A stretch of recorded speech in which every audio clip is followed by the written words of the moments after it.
how they're earned and how they're used. But concurrent and consecutive.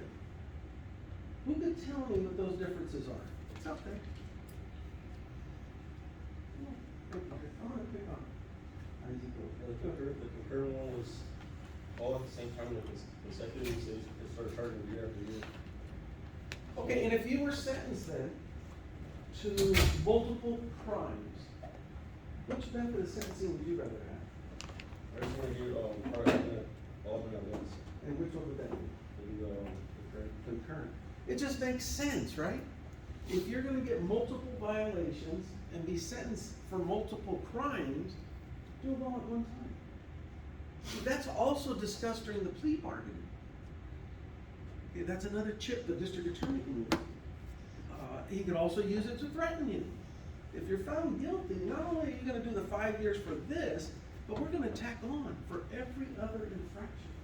And they do, and it does get ridiculous. It really does. Oftentimes, the primary violations, they carried 5 years. The defendant ends up doing another 5 because of all the enhancement and extra charges, the garbage.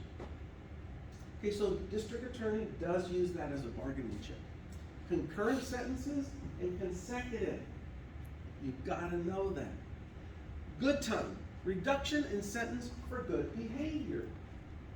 It used to be for a person to earn good time credit, they had to go through the entire trial process.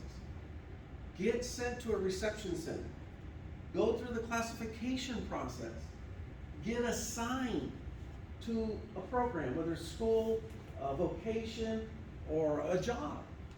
Once they reported for that assignment, that's when the good time credit would kick in. Okay? Now, if you're found guilty of a, actually you don't even have to be found guilty. You're sitting in the county jail. You didn't post bail, so you're sitting in the county jail waiting for your trial. You're already earning good time credit. So by the time you get to the reception center, they're gonna look over your record, say, okay, you were initially arrested on this day, you started doing time on this day. And they start calculating day for day, as long as it's your first offense. Okay, as long as it's your first offense, you go day for day and you start earning good time credit. That's huge. So if a person is sentenced to 10 years, but they behave and they do everything that's asked of them, they could be out in 5 with good time. Does that make sense? So now let's say this person's 3 years into their term. They get into some trouble in a unit. An officer writes them up. It goes before the hearing officer. That was my job. I would review the circumstance. And if found guilty, I would take good time credit away, up to 1 year for a serious violation. So that's, because it was argued that it was double jeopardy. Let's say it's a very serious violation. It's a staff assault. So we're gonna refer it to the district attorney. This person's gonna get found guilty and they're gonna tack on more time.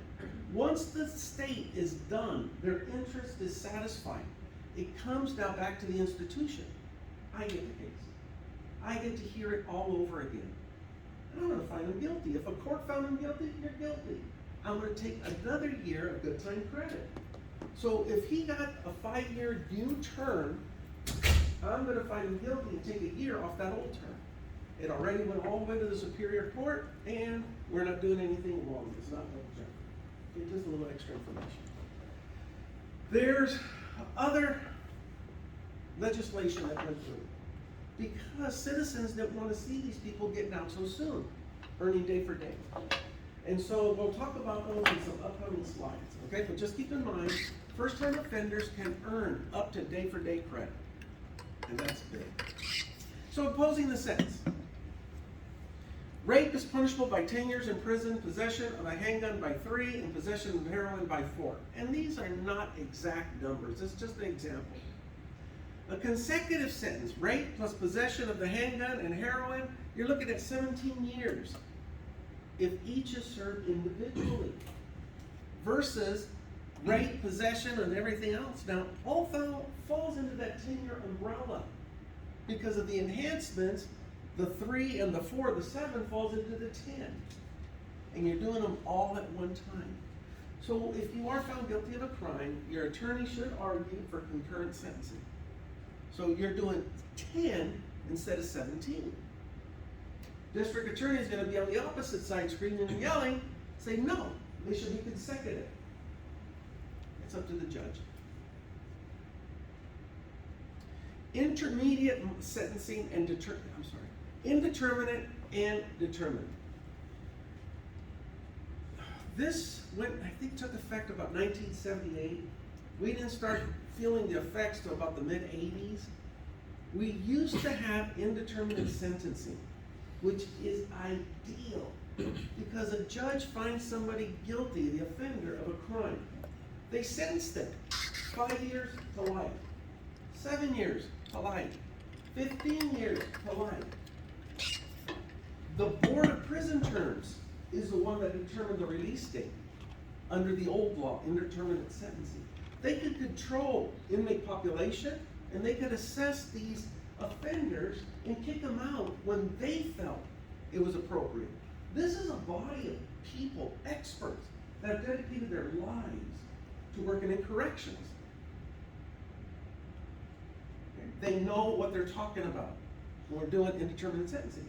Now a bunch of eggheads in Sacramento said, no, we want to make that determination. And they call it now determinate sentencing.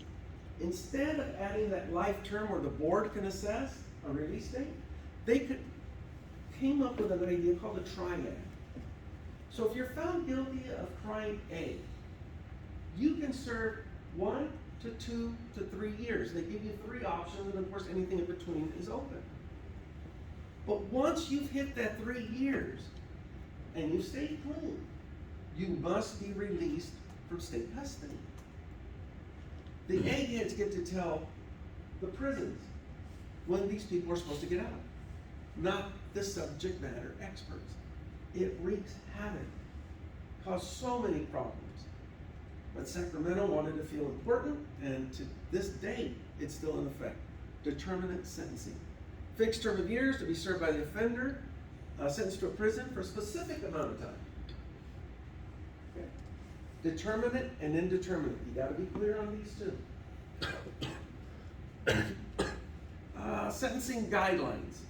Regulate the length of determinate sentencing, curbed by judicial discretion, created by sentencing commissions. Sacramento. They determine what the appropriate sentence should be for a given crime. Sentencing grid, it's a prior record, current offense. Federal government uses a grid. Drake, have you ever seen sentencing? Yeah, what they sentencing use? guidelines, it's a lot, it would be like 76 months, 124 months. Do you like it?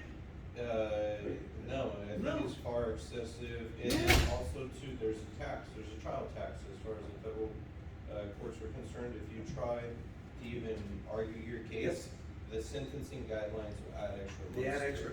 It's a series, we're talking about the federal guideline, I didn't know you could do that one. It's a chart, okay, a grid, and it talks about how many years and how many priors, and literally, they just go like this, and then, okay, and it's in months, and this is how many months you're going to serve. So if somebody tells you you're gonna serve 658 months, first thing you're gonna do is get your calculator out, right? How much time am I divided by 12, carry to 1? It's ridiculous, but the federal government still uses that. The state, thank God we don't. We use the guideline, a triad, where they have options, okay? Questions about that, because it's a little bit confusing. The feds is different from the states. No, I just had something interrelated, as far as life sentences. I know, like youth offender, life offenders, when they get offended, they have multiple life sentences. When they go to board, if they get accepted to board, they get parole to their next life sentence. Okay, for a juvenile? I mean, it doesn't matter, but if you have multiple life sentences, you always get parole to your next life sentence. I don't think I've ever seen that. Not that it doesn't happen, I've seen plenty of lifers go before the board, receive dates, but I can't say they had multiple lives yet. I don't know if they had multiple lives. Okay. Legal challenges. And these are some of the court cases. They're in your book. These cases challenge how an individual is sentenced. I mean, there's nothing that significant that you need to concern yourself with at this level. Just know they're there. Mandatory sentence. Here we go. Fixed prison sentence for certain crimes, such as anything to do with a child, sex crimes, chronic recidivist, someone who just can't stay out of prison. They keep coming back. It's a circular process for them. And then limits judicial discretion. The determinate sentencing really takes a lot of the authority, the power that a judge has, and puts it in Sacramento. Their hands are literally tied. So even if the defense makes a compelling argument to give this offender a lower term, they can't. They can't because it's fixed. They have no leeway. Actually, that's the first one, fixed. You cannot mess around. Recidivists, your first term, your second term, your third term, you're out. 3 strikes. It was designed, the intent of the 3 strikes law, 3 serious, violent offenses. That was the intent of the law. Orange County changed that mid-90s, I think it happened. So I actually participated in a trial down here. And they were trying to impose an earlier strike on an individual that wasn't a violent strike. And they got their way. The district attorney went up and down the state talking to the chiefs and other DAs about stopping the cycle of recidivists because of the costs of trials. He said these recidivists are going to keep coming through the system over and over. Imagine having the same offender in your court 10 times. You're going to get tired of seeing this person. There's nothing you can do about it. So Orange County said no. 3, as long as the first one was a serious violent offense. Okay, the first one had to be. The rest of them doesn't matter. They're going to sentence you to life in prison. There's not a damn thing you can do about it. And that's exactly what happens. Had an inmate, Helena, see if I can give you a year, about 1998. New York Fox Network wanted to come down and interview this inmate that was on my yard. So, of course, I don't know what this guy's all about. I pull his file, and I start reviewing his prior histories. The PSI report was in there. Just go through this guy's case. And this is sad. This guy's doing 25 to life. And I'm thinking, he's not a bad guy. What the hell is he doing here? So I go and I talk to him. I wanted to hear his story. He said as a kid, he was involved in gangs.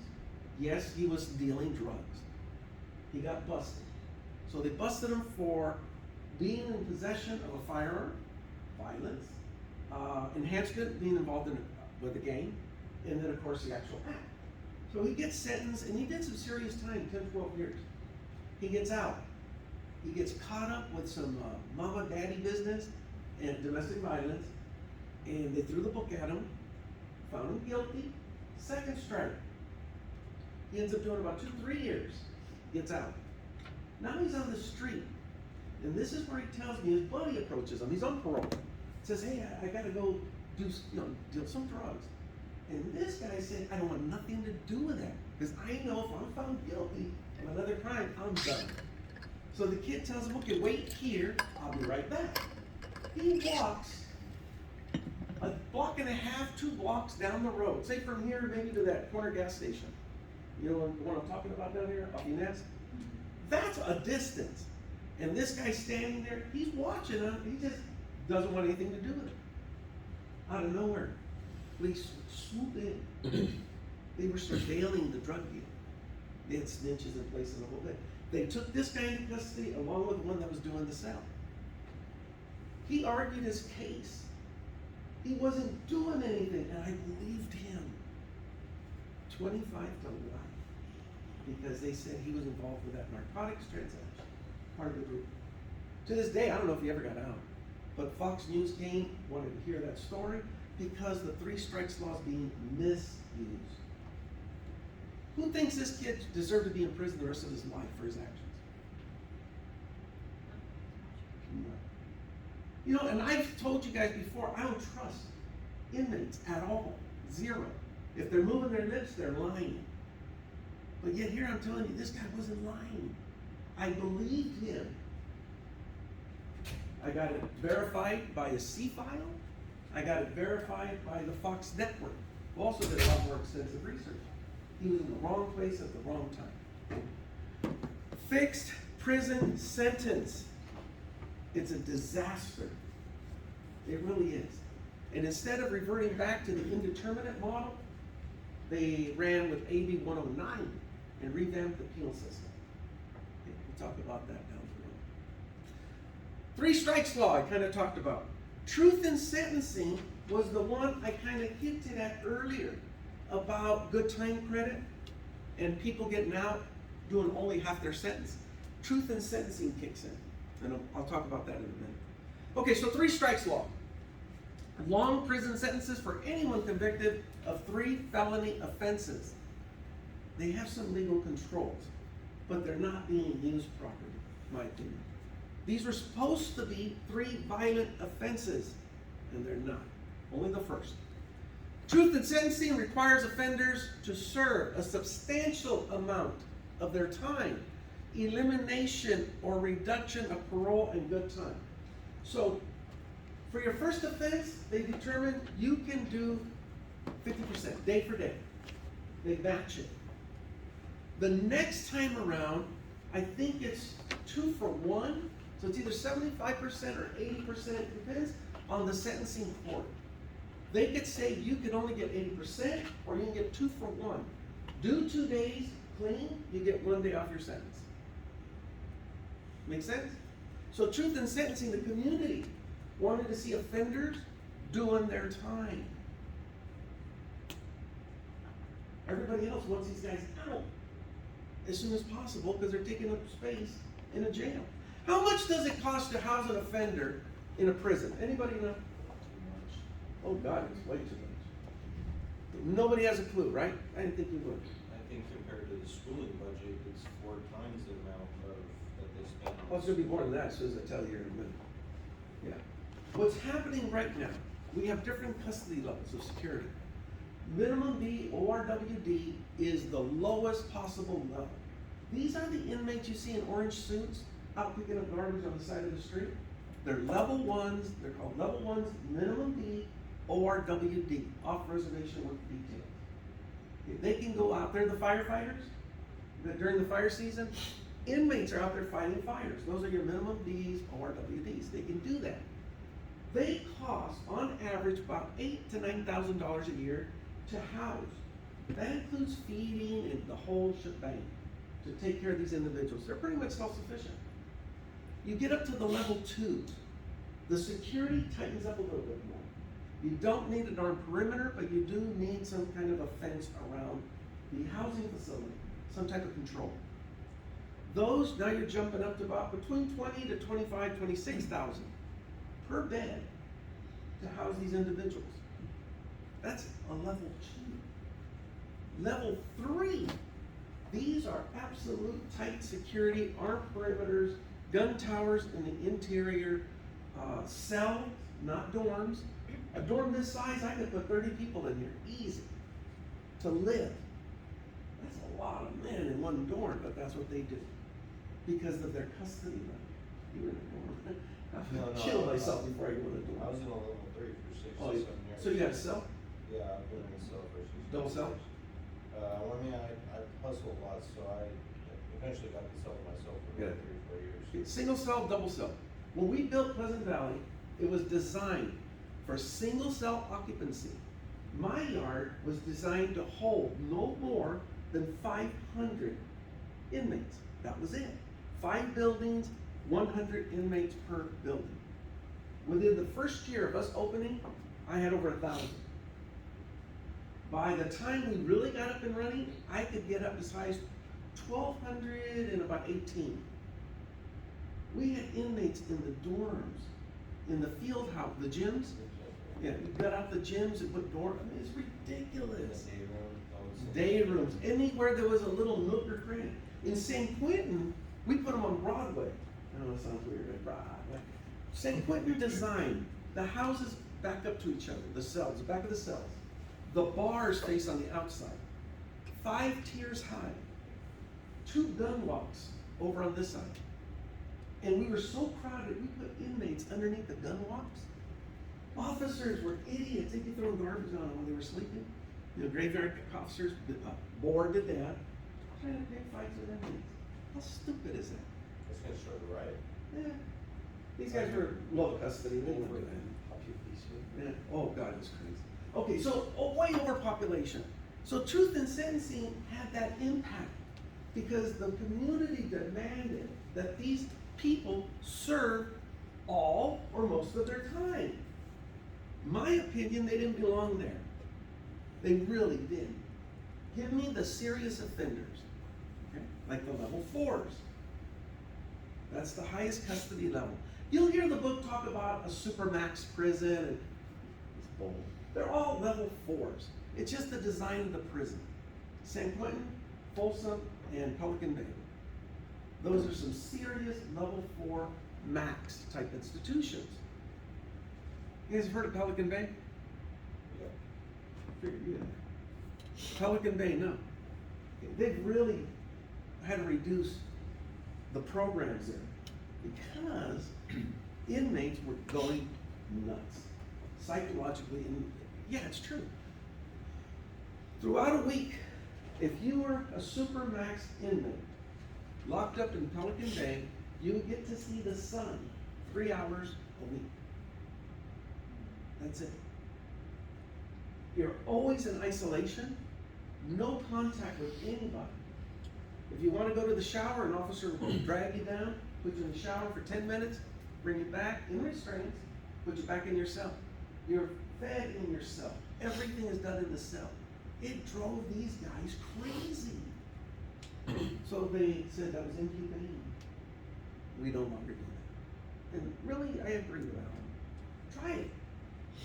Try it one day. It is ridiculous. But that is all to blame on this truth in sentencing model. That changed.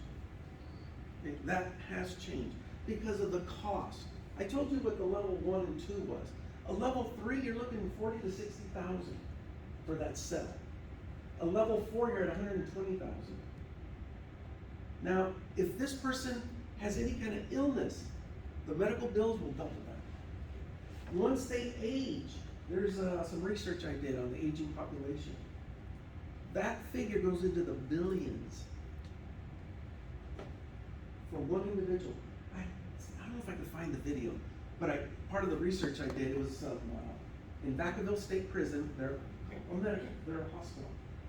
There's an inmate that's being interviewed, and he's telling them, the reporter, I'm going to live as long as I can so I can bleed this state out of its resources. Yeah. He was already, I think, about $2+ million a year to keep him alive. And it's deliberate indifference to serious medical needs if they don't provide treatments that inmates. They have to. Yeah, it's not even an option anymore because of the legal And state. then additional lawsuits. Yep. Over the years, the 6 to 7 years, I've accumulated over almost 24 lawsuits. Yeah. Most of them get settled.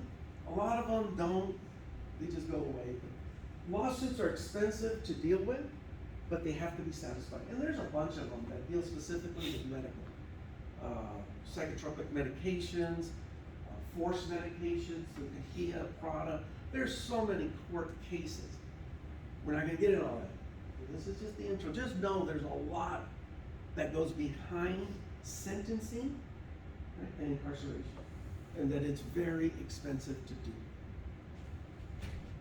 All right.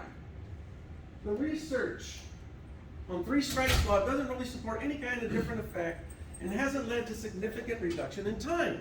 That's a fact. If there's no proven deterrent effect and no reduction in time, why do you support 3 strikes law? Okay. Does anybody support 3 strikes? Thinks, yes, it's a good model, we should keep it. Okay, so everybody's opposed. We shouldn't have it. You think we should keep it? We should keep it. Just quickly, you should keep it too. Why should we keep it? I think it's the idea of the three strikes is good because every time you have to put this person before the court, it takes tax dollars, more time that the court would have to actually hear it again, even though they need to get more cases out the window. Yeah. And it's like, even like as a regular person, like if they keep getting in trouble before you, like let's say you're a parent or a teacher, it's like why is like it's getting annoying to deal with Yeah. this kid. And it does.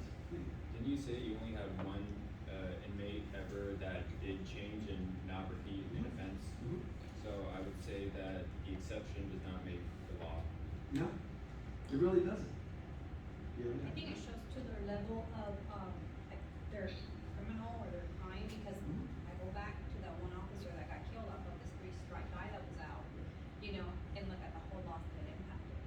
And, you know, at least people know, okay, he is a criminal, and at least it identifies them as that, Yeah. so. So there's a lot of positive reasons to keep it, and you guys hit them right on the head. Now, what are some of the reasons we should get rid of it? My first one is because it's not being used properly. That's my true belief. It's not being used the way it was intended to be used.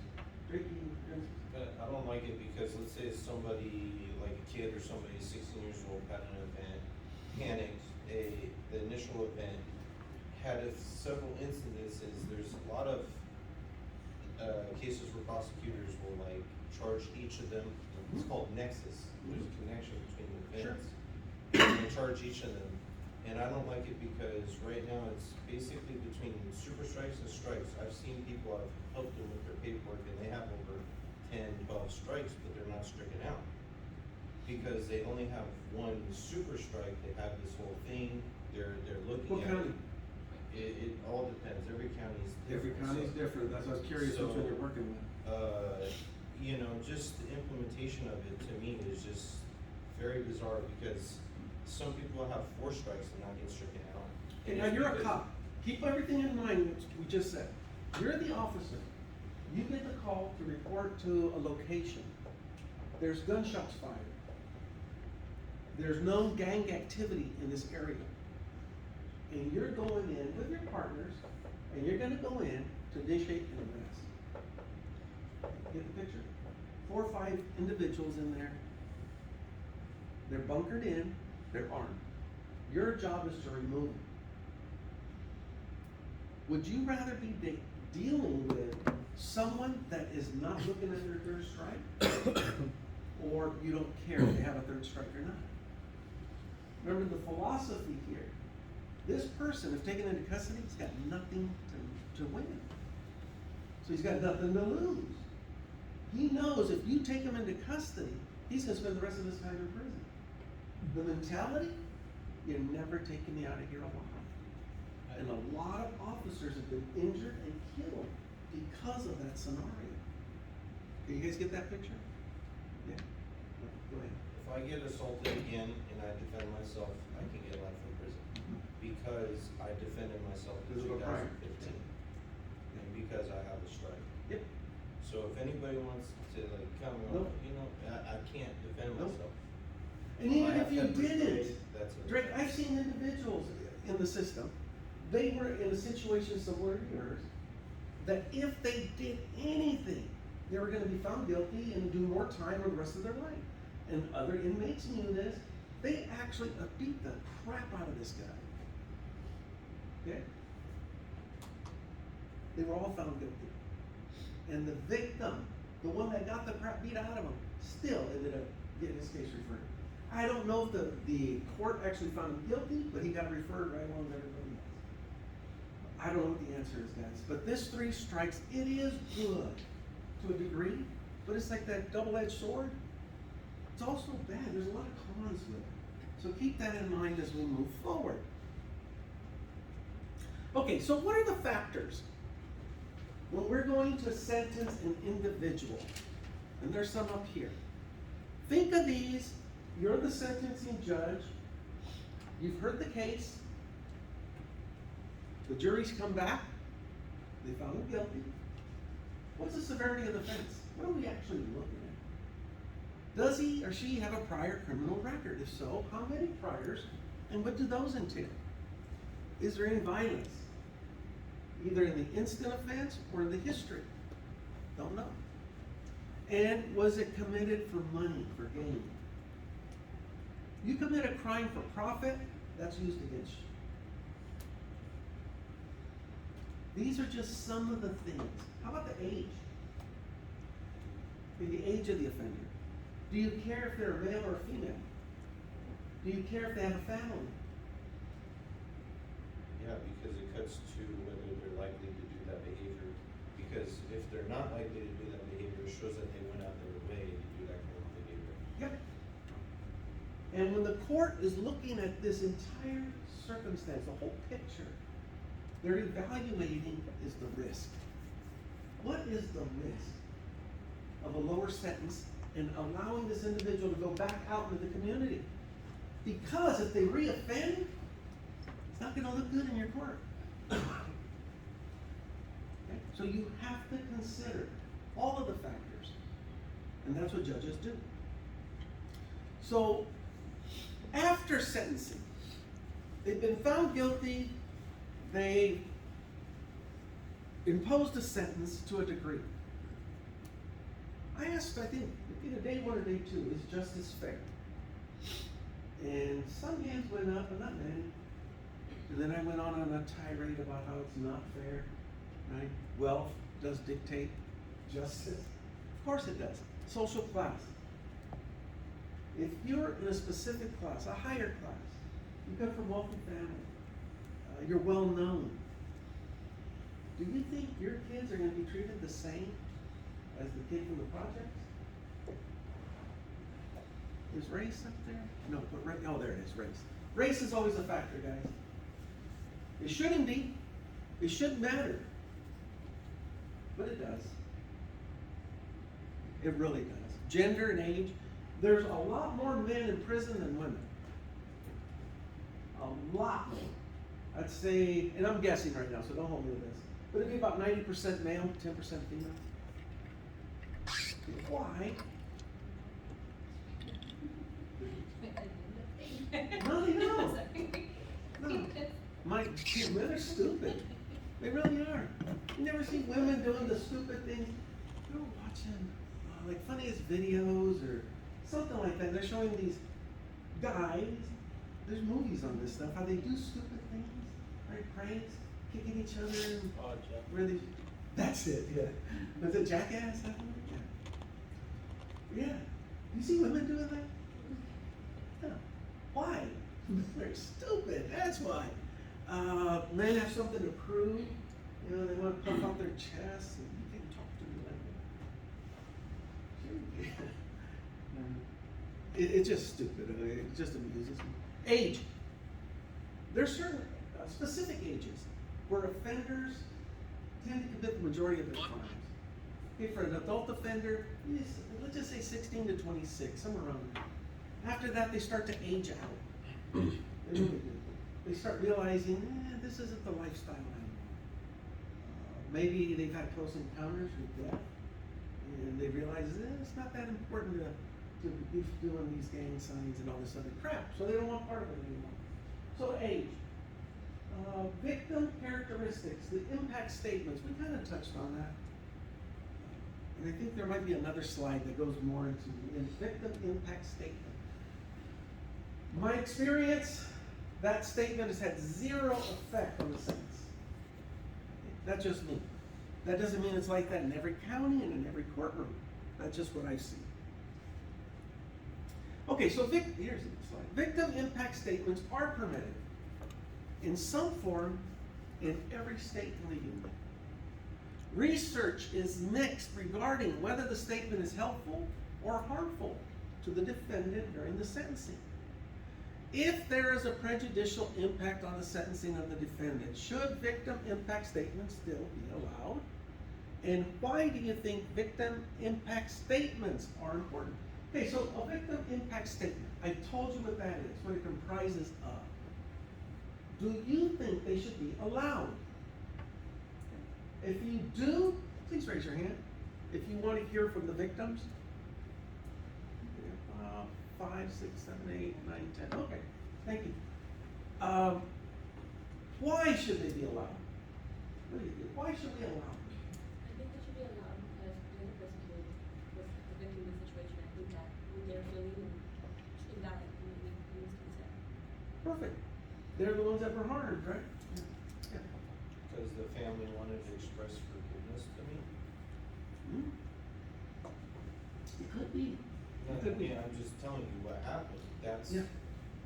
if. And I said, if that I was- could be one example, Yeah. yes. And I'll give you another one. You had something too, right? Okay. I'll give you another example, exactly what you said. A good friend of mine, one of my best friends, was riding his motorcycle, sober, going to watch a Monday night football game with a partner of his. Going down the road, gets in the turning lane, and makes a left-hand turn. Drunk driver coming this way, runs a stop sign. Ran right into him and his bike. His name's Robert. He went flying off the bike, was in the hospital like for a month. Now, he was a sergeant at the time. He worked for me in the prison. And broken bones, this guy got that. I mean, just imagine getting hit by a vehicle. The car that hit him completed the right turn like if nothing had happened. Went up the street a few blocks, parked at his house. He lived there locally. People who saw the accident knew of him, knew his habits, that he drank and drove all the time.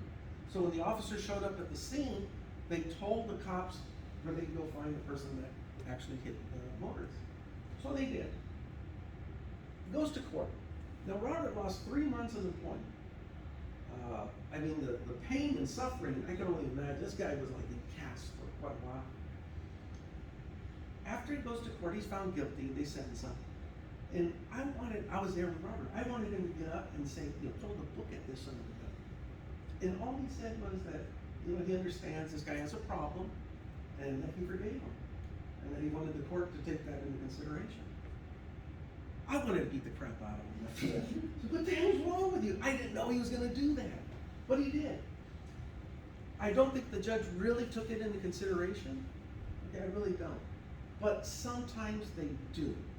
Victim impact statements, if anything, at least serve as a psychological outlet for that person who was harmed to say their piece. Okay? So that part I get, but that the judge doesn't even consider it, I don't like that. I think it's also a transformative moment for the offender as well, because let's say he has an alcohol problem for a while, and now finally faced with this calamity, he realized he cannot function this way no longer. This person's finally giving some option, and now he has some relief and redemption for You wanna himself. say, yay, right? Oh, good. Bullshit, he wouldn't have did it again. And that wasn't his first time. You would think so, right? You would hope for that, but no.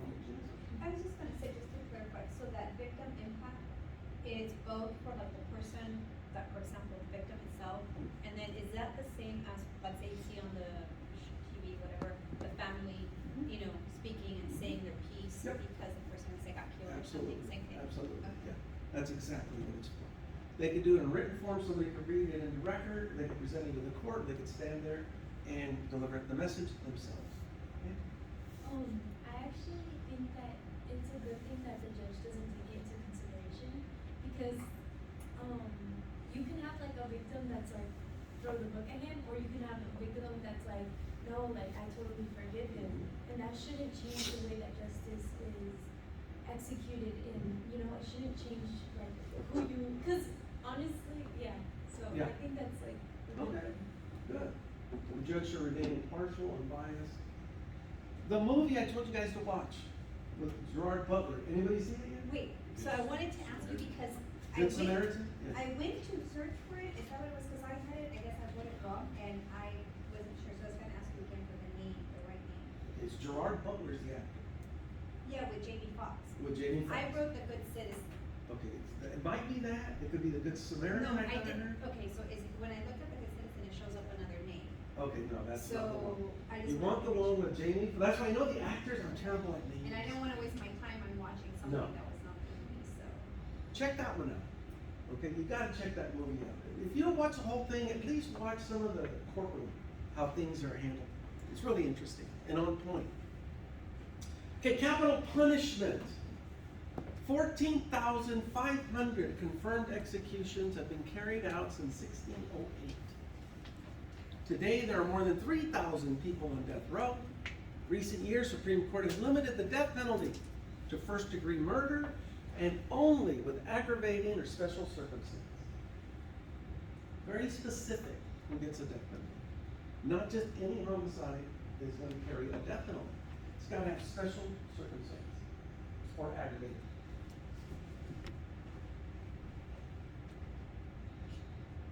That's San Quentin.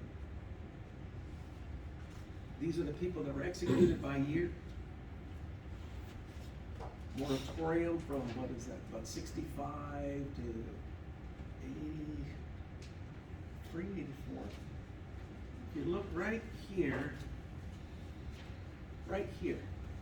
these two worked death row for both those executions. At San Quentin, we did two. Florida, Texas, they carry out executions a lot sooner than California. Most inmates sentenced to death die of natural causes before they're executed. Because the appellate process is so long. Arguments for. We're going to talk about the pros and cons. Is the death penalty a good thing to have or a bad thing? Incapacitation. While they're on death row, they're locked up, they're isolated, where they can cause us no more harm. That's a positive. Some argue that it does serve as a deterrence. There's no proof to that. I don't know. Is it morally right to take the life of another human being? You can argue for and against it all day long. Is it proportional to the crime? It does reflect public opinion because it's voted on quite often. And the unlikely chance of an error. Too many mistakes happen when we're sentencing someone to the death penalty. You've got to make sure you've got the right guy, the right person. Sometimes you don't. And that's not acceptable. Is it morally correct? Let's focus on that. Is it right for the government to have the authority to take someone's life? Think about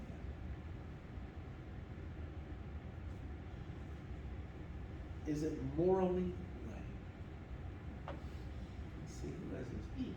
What do you think? I don't think so because you don't know for sure if you have the right guy, and you could kill an innocent person without having the correct evidence.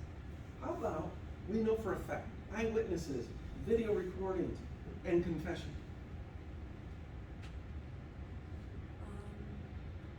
What do you think? Should we still be able to put this person down? If you have the correct evidence and everything, then It's a tough decision, huh? Yeah. What do you think? Let me go back here and then I can, go ahead. Yes, because if you have all that evidence, take it out, Yeah. better than just, we're just gonna tax all these and why. And death row, guys, I don't know when's the last time they calculated it, but it was over $500 a year for a regular cell. Not up on the actual. Death row is weird. We've got inmates in the adjustment center. It's a special housing unit. They're the majority of them East Block, about 300-400. Then the most expensive one is up on North Block. It's a 6th floor. They call it the penthouse. These cells are pretty nice. They're pretty big. They got their own track up above where they run around and play games. They get contact visits. They get to lift weights. It's weird. It's weird how death row works. But that sentence still looms over them every day. And when I was in there, I used to remind them of that. That was my job. I enjoyed that. When are you gonna die? It's a matter of time. And I just hope I'm the one that gets to do it. But so are we, like, all of us are gonna die, so like, they're like, okay, like. It's something special when you're part of the execution. It's hard to say. The gas chamber, the guy that got the gas chamber shouldn't have got gas chamber. He should have got lethal injection. But the lethal injection guy, he deserved the gas chamber. Gas chamber, they suffer. They do suffer.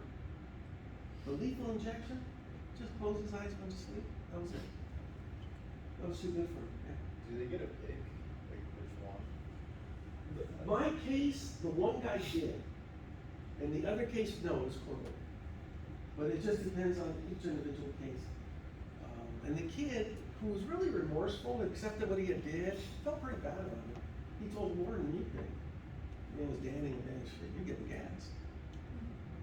That was, yeah. I think it's only humane if you use the injection, and I'm definitely worried about constitutional violations, because every human being has the constitutional right in life, liberty, and pursuit of happiness. Yeah. So I'm definitely worried about people who have been executed or spent a life in prison, their constitutional rights that were violated, and if they are an incentive to actually execute, I want it to be humane, which putting down. That's a very common argument for people who oppose the death penalty. And the rebuttal is, what about the rights to liberty and happiness and pursuit of the victim? This person took those rights from them. And Yeah, but it just adds to the argument. That's not within the government's means to provide a redress. That's what this vehicle is, to provide a remedy to the victims. And that's what the incarceration is supposed, so the punishment is supposed to be the remedy to the victims, and that's what the prosecutor's acting as, Okay. you know, for the people. Okay, Sierra. I just feel like when you have somebody that, you have the rock hard evidence, you have a Ted Bundy who's going around, you have Charles Manson, all these people, yeah, you should get the death penalty. You kill a bunch of this guy that killed all those college girls in Idaho, or wherever, he definitely deserves the death penalty. And most people agree, but you gotta remember too, that the judicial system isn't for revenge. And too often, when we're talking about the death penalty, it kicks in. It's human nature. And I know when I make it personal, it changes my complete outlook on the death penalty. I could be fair, I could be impartial, but God help you if you hurt my children, then I'm gonna come after you. You wish to God you had gotten the death penalty. So that's that revenge that we're fixing. I think making these people suffer isn't gonna serve justice. You're entitled to your opinion. Absolutely great. And if that's what you believe, good for you. I agree. But when it's personal, I just mean that, but like, okay, they should get lethal injection, I'm not saying that. no, I get it. capital punishment. I get it. I get it. But I still agree to disagree that there's certain ones, like the one Sierra brought up, oh, I'd love to see them get the gas. It's gonna defeat the purpose, because it Not for me. offends other people, you know? It offends some people, you're right. You're right. Okay. What do you think? Well, if you look at like why, like, for example, general deterrence, like, okay, you don't want to, I don't know, do this because you're gonna get this, whatever, that, because that's what pretty much justice was like Yeah. back then too. Like, you hang somebody on a cross, for example, because they, I don't know, whatever their crime was, Sure. and then you're like, oh shoot, I should never do that because I don't want to be that guy, right? So That's a perfect example of general deterrence. Okay? When they put him on the cross and they hung him for everybody to see. Uh-huh. Why didn't they do it privately? Give him the lethal injection somewhere. No, they wanted everybody to see. If you continue, this is what you're going to get. Yeah. Good example of general deterrence. Reminds me of Vlad the Impaler. Wow, he's awesome. Okay, so he's a vampire. He's still cool. Yeah, he was that story. Let me show you a video on the history. It's the short one I talked about, like 8 minutes. I hope it is.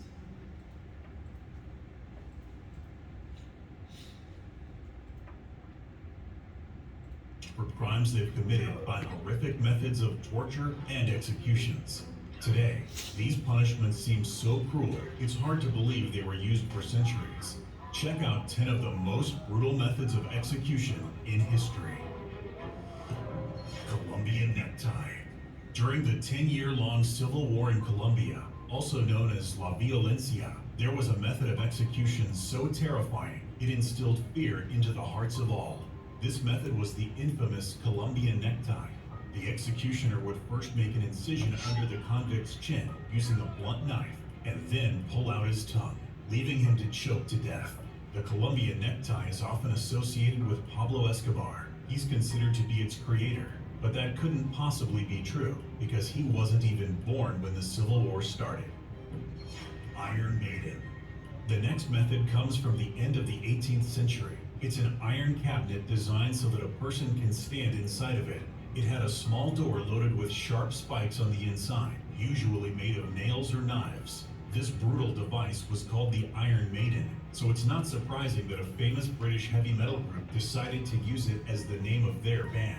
The device was used for interrogation and torture of suspects so they would confess their crimes. When the victim was inside of the cabinet, the executioners would close the door. However, the torture didn't stop there, because their spikes were designed so that their sharp tips couldn't pierce through the vital organs. In that way, the victim would stay alive and die slowly unless they answered executioners' questions. Most of the victims didn't even get to confess, since they would bleed to death too quickly. Bamboo torture.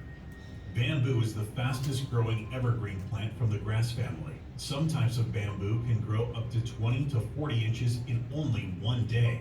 During World War II, the Japanese used this plant to torture their prisoners. They would tie a victim above a young bamboo shoot, and the fast-growing and sharp plant would penetrate the prisoner's body, eventually growing through them in a couple of days. Many people were skeptical about this, so the popular Mythbusters created a replica of a human body out of a material with the highest resemblance to human flesh. They proved that the bamboo took only 3 days to penetrate their replica.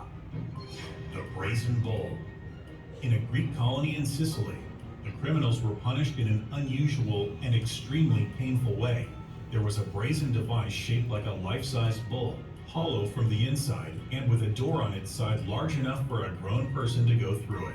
The prisoner would be locked inside the bull, and then the executioner would light a fire under it. The fire would burn until the bull turned red, or the temperature went over 700 degrees. The victims would die a slow and painful death. The interior of the device had special pipes constructed so that they made the prisoner's screams sound like a roar of a raging bull. The interesting thing is that the inventor of the device bragged so much about his creation that the ruler tricked him into going inside to prove his invention worked. They lit the fire and let him scream to test if it really sounded like a raging bull. When they saw that everything was working properly, they opened the door and let the half-roasted man out. Slow slicing, Lin Chi.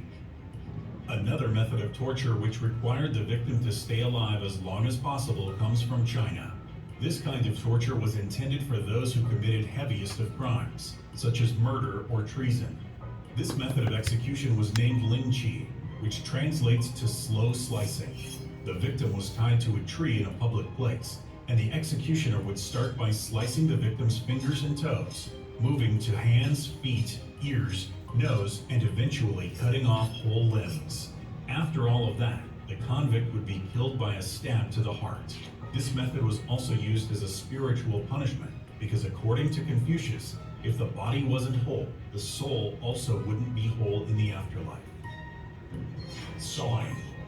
This incredibly cruel method of execution was used during the Middle Ages in Europe, and it was often connected with the Roman Emperor Caligula, since it was popular during his reign. He was so inclined to this method of torture that he even used it to execute some of his family members. The victim would be hanged on a tree by their feet. Then, the executioner would cut the victim from the crotch to the head with a saw. Since the victims were hanging upside down, there was enough blood flowing to their brains to stay alive and conscious until the saw hit the main artery of the abdomen. The executioner would sometimes even pause when reaching the abdomen, so the victim would experience even more pain. Rat torture. This particularly horrendous method of execution, originating from medieval China, is described as the most brutal type of torture ever created. Rat torture included placing live rats on a prisoner's naked body, usually the abdomen, and then covering them with a ceramic bowl. A vast amount of burning charcoal was then placed on the bowl, heating it gradually.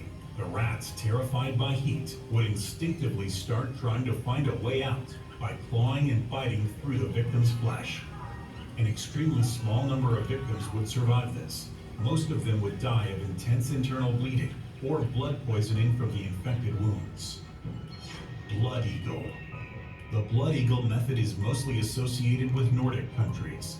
The executioner would stab the victim from the back, then carefully slice through their ribs and pull the lungs through them, after which they would look like wings. They were extremely cautious while pulling out the lungs, so they wouldn't damage them. They wanted the lungs to remain functional and to achieve the look of fluttering wings. To increase the pain, they would even put salt on the wound. The victims would die in agony shortly after being tortured like this. Impalement. Impalement was a common way of performing death sentences in Turkey. The victim was laid down facing the ground, and their hands and feet were tied with ropes. The ropes were pulled in the opposite direction, straining the victim's body. The executioner would then grease up the stake. Its end wasn't sharp, so it wouldn't damage vital organs and cause immediate death. The stake was slowly inserted through the anal cavity, which was stretched beforehand so the stake would be able to fit inside. The executioner would then slowly hit the bottom of the stake with a mallet, impaling the victim. Their body and spine would bend under the pressure, but the executioners would use ropes to keep them in a straight position. They kept doing that until the stake went through the victim's mouth, and then they would raise the stake vertically and leave it in that position while the victim was dying in agony. The person most famous for using this method was Vlad, the Wallachian Duke, who earned the nickname Tepesh, which translates to the Impaler, because of the way he dealt with the Turks. He first saw this method when he was imprisoned in Istanbul. A well-known legend says he cut down a whole forest and used the wood for stakes, committing mass impalement of 20,000 Turks, and leaving them like that to intimidate the enemy. Upon seeing this horrifying scene, the Turkish Sultan, who marched on Vlad with 5 times more soldiers than him, immediately ordered his army to retreat. Scaphism, the boats. Scaphism was invented by the ancient Persians, and it's one of the most brutal execution methods on this list. The victim was placed inside of a small boat, and another boat was screwed on top of it. The victim's torso was inside the boat, and their arms, legs, and head were sticking outside through specially designed holes. Executioners would then force-feed victims with milk and honey in order to induce violent diarrhea, which would eventually fill the boat's interior, enabling insects and parasites to feed on the victim's flesh. This led to gangrene, since the insects would penetrate the victim's body and cut off the blood flow. The body was also covered with honey, especially sensitive body parts such as the face, eyes, ears, and mouth, in order to attract even more insects. The victim was then left to decay, exposed in the sun. This process was lengthy and could be prolonged if the executioner wanted. According to some sources, a famous Persian soldier was executed by this method, but before he died, he survived the terror of the Scaphism. What do you think? Kind of cruel? They need to bring those back. Huh? They need to bring some of those back. Yeah, lethal injection and the gas chamber don't sound so bad now compared to that. Yeah, that's cruel. That's definitely cruel and unusual. And thank goodness we don't do that anymore. You imagine? That serves as a deterrent. Okay, here's a list of argument against the death penalty. The mistake, that was something we discussed. It's unfair use, and even to today, it is not imposed evenly. Misplaced vengeance, weak public support, little deterrent, no hope for rehabilitation, causes more crime than it deters. It's brutal, it's expensive, and again, the issue of morality. Several prominent cases have created our current understanding. Furman, Georgia is the most recent. That one was argued about the cruel and inhumane aspect, and the court ruled that no, it is not cruel and inhumane, and that initiated a whole new series. Roper Simmons, I believe that deals with juveniles. Juveniles cannot ever be sentenced to death. And the rest of them are interesting cases. Okay guys, I wanted to get you out a little bit early.